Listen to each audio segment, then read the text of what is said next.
Madhuranagar police station పరిధిలోని రెహమత్ నగర్లో అతి విచక్షణారహితంగా మూగజీవి అయినటువంటి కుక్క మీద ధనుంజయ్ అనే వ్యక్తి విచక్షణారహితంగా దాడి చేశారు. ఆ దాడిని అడ్డుకునే ప్రయత్నంలో అటు పెంపుడు కుక్కగా పెంచుకుంటున్నటువంటి శ్రీనాథ్ అదేవిధంగా స్వప్న ఇద్దరు కూడా దాడి జరిగే సమయంలో వెళ్ళి కాపాడే ప్రయత్నం చేస్తున్నటువంటి నేపథ్యంలోనే శ్రీనాథ్ని కూడా ముగ్గురు వ్యక్తులు అక్కడే నివసిస్తున్నటువంటి ధనుంజయ్ వ్యక్తులు కలిసి విచక్షణారహితంగా అయితే మాత్రం కర్రలతో అదేవిధంగా రాళ్లతో దాడి చేశారు. భర్తని అడ్డుకునే ప్రయత్నం చేస్తున్నటువంటి స్వప్న మీద కూడా దాడి చేసినటువంటి ఘటన చోటు చేసుకుంది.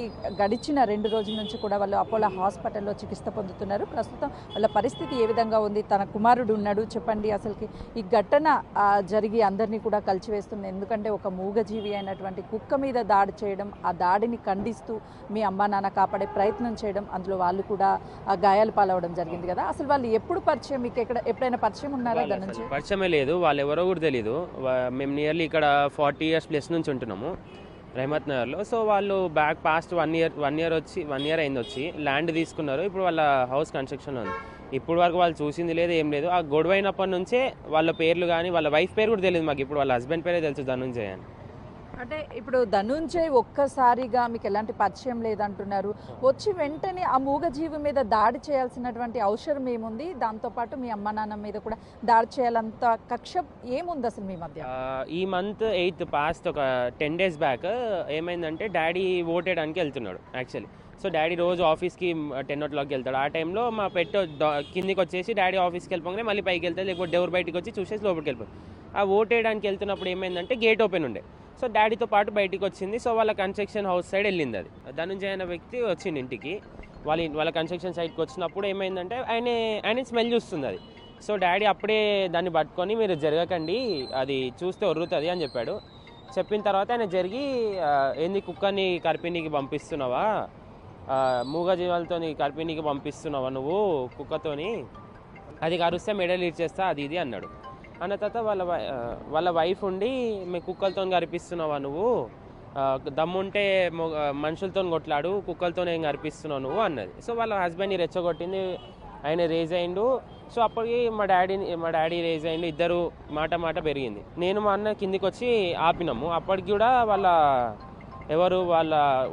వైఫ్ అప్పుడు కూడా కట్టెతో దాడి చేసింది నా మీద, మా డాడీ మీద. చేసిన తర్వాత పోలీస్ కంప్లైంట్ అయింది, FIR అయింది. సో వాళ్ళు ఇన్వెస్టిగేషన్ చేసే ప్రాసెస్లో ఏమైంది, ఈ ఎలక్షన్స్ అయినాయి. ఎలక్షన్స్ అయితే ఏమైంది, 3 days డిలే అయిపోయింది. డిలే అయిపోయేసరికి మేము ఇంట్లో లేము. హాలిడేస్ వచ్చినా నేను మా అన్న 3 days వెకేషన్స్కి వెళ్ళాము. సో ఆ టైంలో ఇంట్లో ఎవరు లేరు, కార్ లేదు ఇంటి దగ్గర అని చెప్పేసి వాళ్ళు ఇది 3 days నుంచి ప్లాన్ చేయడం జరిగింది. అంటే దాడి జరిగే సమయంలో అక్కడ ఎవరెవరు ఉన్నారు? అసలు ఆ దాడిని ఆపే ప్రయత్నం చేశారా స్థానికంగా ఉన్నటువంటి వాళ్ళు? సో వాళ్ళు ఎవరు రాలేదు. వాళ్ళందరికీ వార్నింగ్ ఇచ్చారంట, మీరు మధ్యలో వస్తే మేము మిమ్మల్ని కూడా కొట్టి చంపేస్తాం అనేసి. సో ఎవరు కూడా ధైర్యం చేసి ముందుకు రాలేదు ఆ టైంలో. అంటే ధనుంజయ్ అంటే రెగ్యులర్గా అక్కడ కన్స్ట్రక్షన్ చేస్తున్నారు, మీకు మేబీ ఐడియా ఉండుండొచ్చు. మిగతా నలుగురు ఎప్పుడైనా చూసారా? వాళ్ళ బ్యాక్గ్రౌండ్ ఏం చెప్తున్నారు పోలీసులు? ధనుంజయ్ ఇంకా వాళ్ళ బామ్మర్ది వాళ్ళని చూస్తున్నాం మేము. వాళ్ళ బామ్మ పేరు గౌరీ శంకర్ అనుకుంటాను నాకు తెలిసి అయితే. సో మిగతా ముగ్గురు ఇంకా ఎవరు ఉన్నారో వాళ్ళు తెలియదు, ఇంకా ఇన్వెస్టిగేషన్ జరుగుతుంది, దాని ప్రాసెస్లో ఉంది.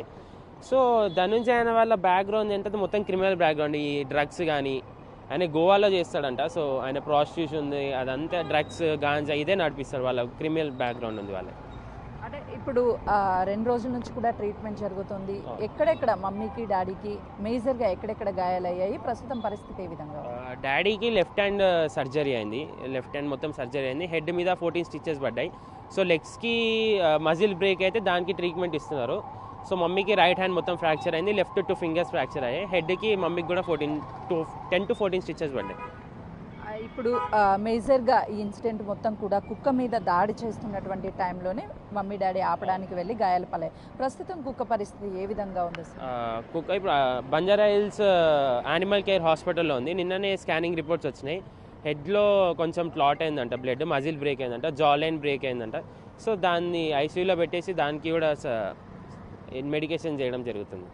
అంటే ఎన్ని సంవత్సరాల నుంచి ఆ కుక్కని మీరు తీసుకొచ్చి పెంచుకోవడం జరుగుతుంది? అసలు మూగజీవులని ఎంతో ప్రేమగా చూసుకుంటున్నటువంటి మనం దాని మీద ఒక్కసారిగా విచక్షణ రహితంగా వాళ్ళు దాడి చేయడం అసలు ఏ విధంగా అనుకుంటున్నారు? ఏ విధంగా కనిపిస్తుంది? ఇంకా ఇట్లా మూగజీవుల మీద దాడి చేసిన వాళ్ళని మనం మనుషులమని చెప్పము. ఇక అదేమో ప్రజలే డిసైడ్ చేయాలి వాటిని ఏమంటారో అని. ఎన్ని ఇయర్స్ అవుతుంది మీరు ఆ కుక్కని తీసుకొచ్చి 18 మంత్స్ అవుతుంది. 18 మంత్స్ అవుతుంది.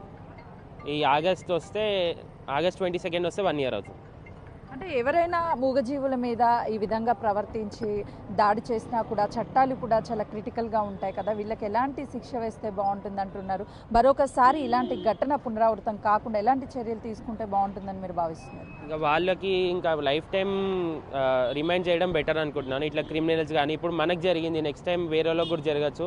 ఈ సొసైటీలో ఇట్లాంటి వాళ్ళని లేకుండా మొత్తానికి రిమైండ్ చేస్తే బెటర్ అని కోరుకుంటున్నాను. అంటే ఇప్పటికే వాళ్ళు కాలనీలో ఇల్లు కట్టుకుంటున్నటువంటి పరిస్థితి ఉంది కాబట్టి రాను రాను ఒకవేళ ఇల్లు పూర్తయిన తర్వాత కూడా అలాంటి వాళ్ళు మీ కాలనీలో ఉంటే మీకే కాదు మిగతా వాళ్ళకు కూడా సమస్య వచ్చే అవకాశం ఉంటుంది. కాబట్టి మీరు ఏం కోరుకుంటారంటే అక్కడ నుంచి వాళ్ళ ఇంటిని కట్టకుండా ఆపడం కానీ లేకపోతే మరొకరికి ఇవ్వడం కానీ అలాంటి డిమాండ్స్ ఏమైనా ఉన్నాయా మీకు? అట్లాంటిగా ప్రయత్నం చేస్తున్నాము. సో వాళ్ళని కట్టకుండా కాలనీ సపోర్ట్ కూడా అడుగుతున్నాం అందరినీ.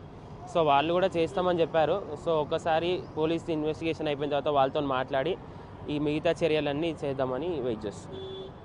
అయితే చూస్తున్నాం కదా, ఏదైతే ధనుంజయ్ విచక్షణారహితంగా ఇటు అదే శ్రీనాథ్ అదేవిధంగా స్వప్న కుటుంబంలో వాళ్ళని బెదిరింపులకు ఈ గతం నుంచి పాల్పడడంతో పాటు మంగళవారం ఉదయాన్నే ఈ ఘటన చోటు చేసుకుంది. అయితే ఇప్పటికే మధురనగర్ పోలీసులు అయితే 5గురిని కూడా రిమాండ్కి తరలించడం జరిగింది. కాబట్టి ఇలాంటి ఘటనలు పునరావృతం కాకుండా ఉండాలంటే వాళ్ళకి జీవితకాల శిక్ష కానీ వేసినట్లయితే మరొకరు కూడా ఇలాంటి దాడులకు పాల్పడరని చెప్పి తన కుమారుడు చెప్పడం జరుగుతుంది. కెమెరామెన్ చైతన్యతో సుజాత, హైదరాబాద్.